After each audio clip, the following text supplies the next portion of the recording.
Bukod kay Stephen Holt, may isa pang posibleng pumutok ang laro dito sa Ginebra. So, problema ito para sa TNT. So, sino nga ba ito? So, wag na nga nating patagalin pa, tara at atin ang talakayin agad yan.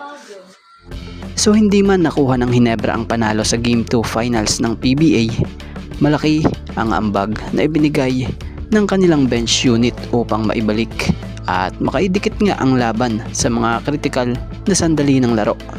Kung mapapansin nyo, sa bawat minutong ibinibigay sa kanila, sumasagot sila ng mahalagang puntos, rebounds at hustle plays na nagbigay ng bagong enerhiya sa koponan.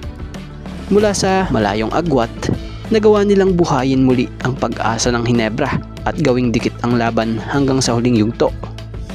Talo man sa scoreboard, pero panalo pa din ang team dahil sa nasaksihan gaya ni Coach Tim na kaya rin makipagsabayan ng off-bench player niya sa mga players ng TNT. So malaking bagay yon para sa next game, sa Game 3, dahil buhay ang kanilang kumpiyansa. So isang nga sample dyan, etong bihira lang na mabigyan ng ganitong kahabang playing time na si Jeremiah Gray.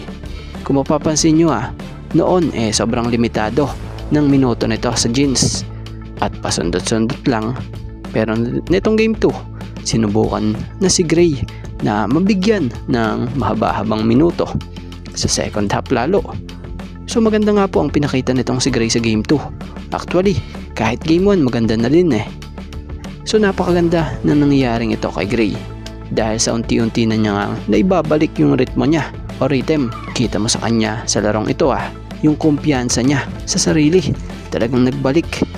May tiwala siya sa bawat bitaw niya, sa loob man yan or sa 3 at 4. Ito rin ang maganda sa kanya, yung attitude niya, hindi takot tumira. Yung skills andyan na ulit, kailangan lang talaga niya mabalik yung kumpiyansa niya na naibalik naman na niya. Tsaka kahit limited minutes kadalasan siya sa rotation noon nitong si CTC, malaking bagay din yung depensa niya kasi hindi nagkakalayo ng height sa matchup niya, hindi gaya kung guards ang nagbabantay sa kalaban, sobrang mismatch tapos fatigue factor pa dahil sila pa yung magtitimon sa opensa ng Ginebra.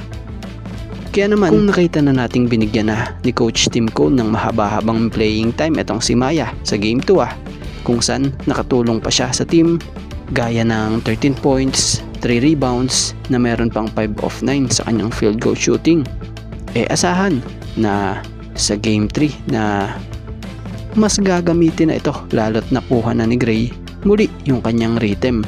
Bukod doon yung depensa niyang naaambag sa team laking pakinabang din. So yun,